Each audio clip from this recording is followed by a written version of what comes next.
Let's talk about the thought process in more detail. The first question I asked myself was, which nouns in this problem description are doing things?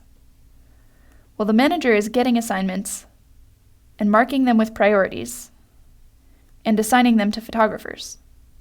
Photographers are getting the assignments from the manager and completing them.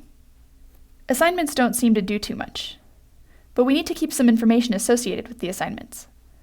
In particular, I thought an assignment would have a priority, and maybe whether it's finished or not. They would also have the original description. Perhaps I would even want to store the finished work in the assignment. So maybe the finished method would take in an assignment. You might also want customer objects. Maybe the customers are doing something interesting when they create the assignments.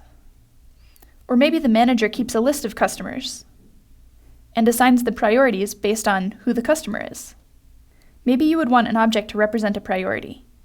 If you imagine the priorities as just numbers, and higher numbers mean higher priorities, then you probably wouldn't need a special priority class. But if you wanted priorities to age over time and increase the longer you have the assignment, then you might want a class for priorities, because they would have behavior.